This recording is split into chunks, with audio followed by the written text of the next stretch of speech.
साथियों नमस्कार। आज हम हैं इंडिया गेट पर और इंडिया गेट से लेकर के राष्ट्रपति भवन तक का नज़ारा देखते ही बनता है।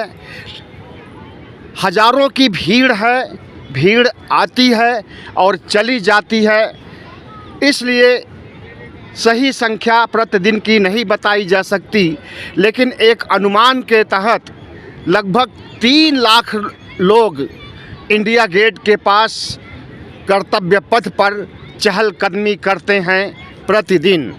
आज भी देखिए हज़ारों की संख्या में लोग विद्यमान हैं और इंडिया गेट के नज़ारे का लुत्फ़ उठा रहे हैं।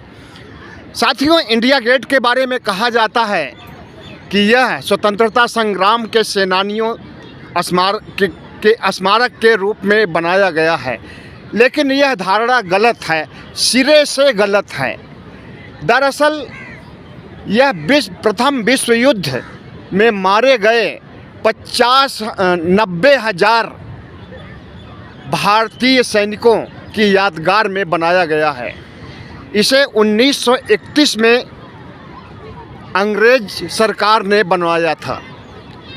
पीछे जो आप छतरी देख रहे हैं उसमें आजकल आप देख रहे होंगे सुभाष चंद्र बोस सलामी देते हुए खड़े हैं और यह सुभाष चंद्र बोस 2019 से इसमें विराजमान हैं।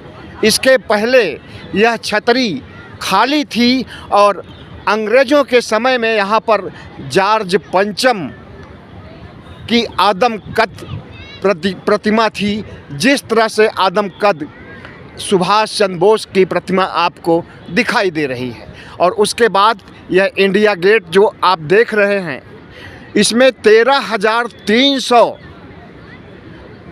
प्रथम विश्व युद्ध में मारे गए भारतीय सैनिकों के नाम लिखे गए हैं और प्रथम विश्व युद्ध के स्मारक के रूप में इसे माना जाता है। यह आज़ादी की लड़ाई से संबंधित कतई नहीं है। 1931 में इसे बनवाया गया था और उस समय हमारे यहाँ आज़ादी का नामो निशान भी नहीं था। आज़ादी की लड़ाई के लिए प्रयास चल रहे थे और यह वही दौर था जब भगत सिंह को फांसी दी गई, बटुकेश्वर दत्त और उनके साथ सुखदेव को फांसी दी गई थी। यह उसी के आसपास 1931 में बनाया गया था। साथियों, ये जो आप रोड देख रहे हैं, इसे प्रधानमंत्री नरेंद्र मोदी ने कर्तव्य पथ नाम रखा है और इंडिया गेट से शुरू होकर के पूरे राष्ट्रपति भवन तक, वो देखिए राष्ट्रपति भवन का गुंबद दिखाई दे रहा है और उसके बाएं साइड में, उसके दाहिने तरफ पीएमओ है। पीएमओ का मतलब कि प्रधानमंत्री का कार्यालय है और उसके दाहिने तरफ और दूसरे कार्यालय हैं, वित्त मंत्रालय है और तमाम रक्षा विभाग है। तो ये पूरा वीआईपी एरिया में आता है और ठीक इसके सामने आप देखें, यहाँ से खैर दिखाई तो नहीं दे रहा है, लेकिन नेशनल वार मेमोरियल बनाया गया है, जिसे कि 2019 में निर्मित किया गया था मोदी राज में। और यह नेशनल वार मेमोरियल 44 एकड़ में फैला हुआ है और जो अमर जवान शहीद की ज्योति जलती थी इंडिया गेट में, उस ज्योति को यहाँ से शिफ्ट कर दिया गया है। नेशनल वार मेमोरियल में, राष्ट्रीय युद्ध स्मारक में शिफ्ट कर दिया गया है। इसके पहले 2019 के पहले यहाँ पर 24 घंटे अमर जवान ज्योति जलती थी और बंदूक उल्टी और उसके ऊपर हेलमेट जैसे आकार का एक आकृति रखी रहती थी। भले ही यहाँ से शिफ्ट कर दिया गया है अमर ज्योति को, अमर जवान ज्योति को, लेकिन फिर भी यहाँ का आकर्षण कम नहीं हुआ है। आप देख रहे हैं कि ऊपर जहाँ पर इंडिया लिखा हुआ है उसके आसपास में चारों तरफ सैनिकों के नाम लिखे गए हैं, उकेरे गए हैं।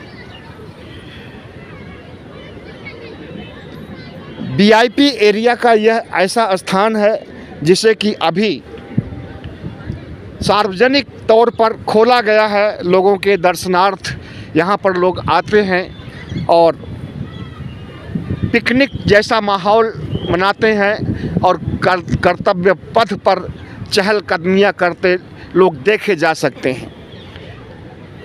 राष्ट्रपति भवन से बाएं तरफ नया संसद भवन और पुराना संसद भवन है, और वही नया संसद भवन जिसे बनाना के लिए विवादास्पद हो गया था, कांग्रेस और विपक्ष का कहना था कि फालतू में बनाया गया है, पुराना संसद भवन ही काफ़ी है। अभी 100 साल भी पुराने संसद भवन की उम्र नहीं हुई है और पुराना संसद भवन में न कोई दरार है न कोई क्षति हुई है, इसलिए अभी यह फिजूल खर्ची का प्रतीक था। लेकिन फिर भी लगभग 10,000 करोड़ से बन करके नया संसद भवन तैयार हुआ। और आपको बता दें कि प्रधानमंत्री नरेंद्र मोदी और आरएसएस की जो मंशा है, उस मंशा को नए संसद भवन में साबित कर दिया गया था कि भारत अब धर्मनिरपेक्ष राष्ट्र नहीं रह पाएगा। ऐसा हम इसलिए कह रहे हैं कि नए संसद भवन में, जो कि इस साइड में पड़ेगा, जो जहां सेंट्रल विस्टा का कार्यक्रम चल रहा है, इधर पड़ेगा, और वो राष्ट्रपति भवन है, ये कर्तव्य पथ है, और ये आपका इंडिया गेट। तो नया संसद भवन इसी साइड में है। और वहाँ पर जब पुराने संसद भवन से नए संसद भवन में शिफ्ट किया गया था, तो सभी एमपी यानी मेंबर ऑफ पार्लियामेंट को संविधान भेंट किया गया था, और उस संविधान की प्रस्तावना से धर्मनिरपेक्षता शब्द गायब था।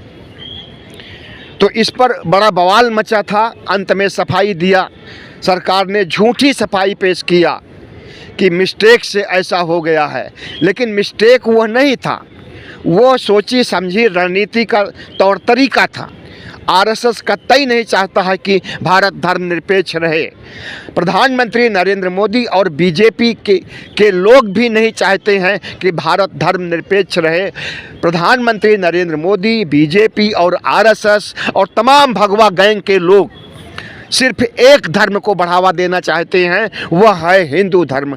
बाकी धर्मों को नज़रअंदाज करना चाहते हैं, उन्हें उनके हक और अधिकार से वंचित करने के लिए भी ठान चुके हैं। यहाँ तक कि मुसलमानों से इनका इतना ईर्ष्या और द्वेष है कि उन्हें इस देश से निकालने की साजिश रची जा रही है, और वह साजिश CAA NRC के रूप में सामने आ चुकी है। 2019 में ही कानून बन चुका है कि मुसलमानों को इस देश से निकाल करके बाहर किया जाएगा, उन्हें मुस्लिम देशों में शिफ्ट किया जाएगा। पाकिस्तान, बांग्लादेश, अफ़गानिस्तान और संयुक्त अरब अमीरात में जितने भी इस्लामिक राष्ट्र हैं, वहाँ पर मुसलमानों को भेजने का कुचक्र रचा जा रहा है, और अगर नहीं जाएंगे तो उन्हें डिटेंशन कैंप में रखा जाएगा, और डिटेंशन कैंप में उनकी मौतें भी हो सकती है, खाने पीने के अभाव में, पर्याप्त जन सुविधाओं के अभाव में। तो प्रधानमंत्री नरेंद्र मोदी 2014 से लेकर के 24 तक राज किए हैं। तो अब इस देश की संपत्ति को और इस देश के संविधान को और इस देश की साझा संस्कृति को नेस्तनाबूद कर देना चाहते हैं। संविधान और लोकतंत्र को ताक पर रख दिए हैं। ताक पर क्या रख दिए हैं? धीरे धीरे ख़त्म कर रहे हैं। आपको मालूम होना चाहिए कि कांग्रेस प्रमुख मल्लिकार्जुन खड़गे कई बार चेतावनी दे चुके हैं कि अगर 2024 में भारतीय जनता पार्टी की जीत होती है तो आगे कभी चुनाव नहीं होगा।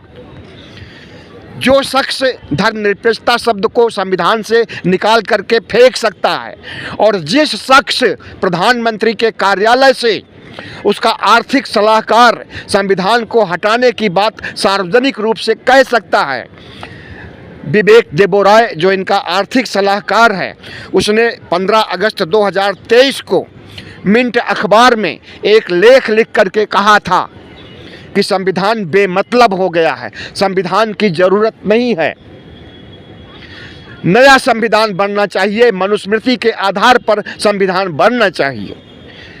और दूसरी तरफ धर्मनिरपेक्षता को संविधान से गायब कर दिया जा रहा है। तो आपको किस चीज़ की आहट मिल रही है? हमें तो हिंदू राष्ट्र की आहट मिल रही है, इस देश की साझा संस्कृति को ख़त्म होते हुए देखने की आहट मिल रही है। इंडिया गेट, लाल किला, ताजमहल, कुतुब मीनार जैसे प्रसिद्ध स्मारकों को ढहाए जाने का काम शुरू हो गया है। अयोध्या से शुरू करके काशी मथुरा होते हुए ये आगरा पहुँचेंगे। आगरा के बाद दूसरे जितने भी मुगल काल के अवशेष हैं उन्हें भी निशाने पर लेने की इनकी पूरी योजना है। 3000 स्मारक इनके हिट लिस्ट में शामिल हैं।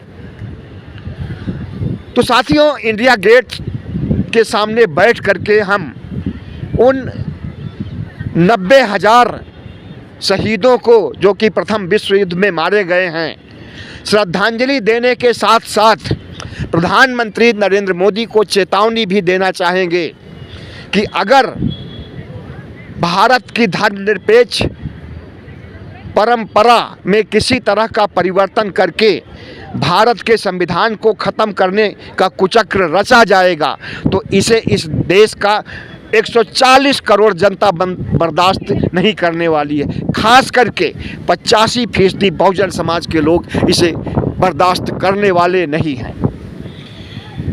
90,000 सैनिकों के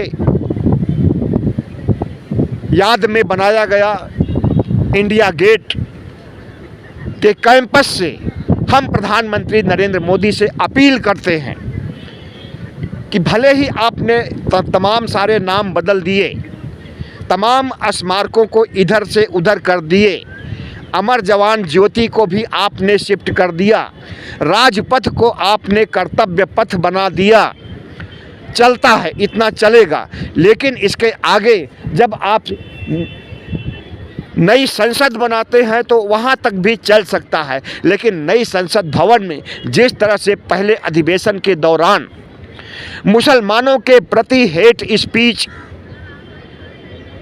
सुनने को मिली थी वह भी दुर्भाग्यपूर्ण है। रामवीर बिधूड़ी ने जिस तरह से दानिश अली अमरोहा के सांसद को भरी संसद में गालियां दिया था, जिस तरह से दानिश अली के माध्यम से पूरे मुस्लिम समाज को गालियां दी गई थी, उन्हें ललकारा गया था और देख लेने की बात कही गई थी। तो प्रधानमंत्री जी, आप जिस तरफ देश को ले जा रहे हैं, आपके सांसद, आपकी पार्टी के लोग, भगवा गैंग के लोग, आरएसएस के लोग जिस तरफ ले जा रहे हैं और जो आहट मिल रही है वो आहट यही है कि आप संविधान को ख़त्म करना चाहते हो, आप इस देश की साझा संस्कृति को ख़त्म करना चाहते हो, आप लोकतंत्र को जर्जर कर ही चुके हो, लोकतंत्र के चारों स्तंभों पर प्रश्न चिन्ह उठा चुके हो और अब वह ढांचा मात्र रह गए हैं और इस ढांचा को भी 2024 में आप गिराने के लिए पूरी कोशिश करेंगे, 100% गारंटी है। लेकिन भारत का संविधान और भारत की धर्मनिरपेक्षता और संविधान की नींव इतनी गहराइयों तक है कि ऐसे हजारों नरेंद्र मोदी आ जाए, मोहन भागवत आ जाए तो वो भारत की धर्मनिरपेक्ष छवि को ख़त्म नहीं कर सकते हैं, भारत के गणतंत्रात्मक स्वरूप को ख़त्म नहीं कर सकते हैं, भारत की साझा संस्कृति को ख़त्म नहीं कर सकते हैं। तो प्रधानमंत्री जी, याद रहे कि आज आप प्रधानमंत्री हैं, कल नहीं भी रह सकते हैं और ज़्यादा उम्मीद है कि इसी 2024 में आपकी विदाई हो जाएगी। अगर आपकी राष्ट्र के प्रति अच्छी सोच नहीं होगी, अगर संविधान के प्रति आपकी अच्छी सोच नहीं होगी, अगर लोकतंत्र के प्रति आपकी अच्छी सोच नहीं होगी तो इस देश की 100 करोड़ मतदाता आपको वोट नहीं देने वाले हैं। अगर आप चाहते हैं कि आप ब्राह्मण, क्षत्रिय और वैश्य, जिसकी कि आपकी पार्टी मानी जाती है, उनके सहयोग से इस देश को हिंदू राष्ट्र बना दोगे, संविधान की जगह मनुस्मृति ला दोगे, साझा संस्कृति को रौंद दोगे, मुसलमानों को देश से बाहर कर दोगे, तो भूल जाइए नरेंद्र मोदी जी, आपको ही धूल चटा देगी इस देश के मतदाता चटा देंगे धूल आपको। और 2014 से लेकर के 2024 तक जिस तरह से आपने भगवा एजेंडा चलाया है, उसे धूल धूसरित कर दिया जाएगा। जैसे ही दूसरी सरकार आएगी, वैसे ही आपके भगवाकरण का जो एक यक्ष प्रश्न खड़ा हो गया है, हर चीज़ का भगवाकरण करना, उस पर प्रश्न चिन्ह लग जाएगा। और याद रहे, प्रधानमंत्री नरेंद्र मोदी जी, जिस तरह से आप CBI, ED, IT का प्रयोग कर रहे हैं, वो CBI, ED, IT आपके लिए भी काम करेगी। और आपने जितने भी गुनाह किए हैं, उनकी फाइल खुलेगी ठीक उसी तरह से जैसे वर्षों पूर्व 10 साल 20 साल पहले की फाइल आप खोल रहे हैं विपक्ष के खिलाफ। तेजस्वी यादव नाबालिग बच्चा था, उस समय की फाइल आप खोल करके उसे जेल में भेजने की साजिश रच रहे हैं। तो याद रहे कि आपके भी तमाम सी फाइलें बंद हैं, बंद कर दी गई थी। CBI जज लोया के कत्लेआम करने वाली फाइल भी बंद कर दी गई थी, ठंडे बस्ते में डाल दी गई थी, और उससे अमित शाह डायरेक्ट फंसते हुए नज़र आएंगे, देखिएगा। तो जो आपने लोगों के साथ किया है, विपक्ष के साथ किया है, विपक्ष को ख़त्म करने की सुपारी ले रखी है, याद रखिए प्रधानमंत्री नरेंद्र मोदी जी, उसका एक एक का हिसाब लिया जाएगा। और जितने भी गुनाह आप और अमित शाह और भगवा गैंग के लोग किए हैं, सबको सही रास्ता दिखाया जाएगा और जेल के शिक्षों तक पहुंचाया जा सकता है। तो इंडिया गेट और राष्ट्रपति भवन के बीच कर्तव्य पथ पर बैठ करके अगर हम आपको अलर्ट कर रहे हैं, तो आप समझ लीजिए कि अगर 2024 में आपकी हार होगी, तो जिस तरह से आपने विपक्ष के खिलाफ काम किया है और जिस तरह से विपक्ष को ख़त्म करने, संविधान को ख़त्म करने, लोकतंत्र को ख़त्म करने का काम किया है, जिस तरह से धर्मनिरपेक्षता को ख़त्म करने का काम किया है, बर्दाश्त नहीं किया जाएगा। बहुत बहुत धन्यवाद। हमारे चैनल को सब्सक्राइब कीजिएगा, लाइक कीजिएगा और शेयर कीजिएगा।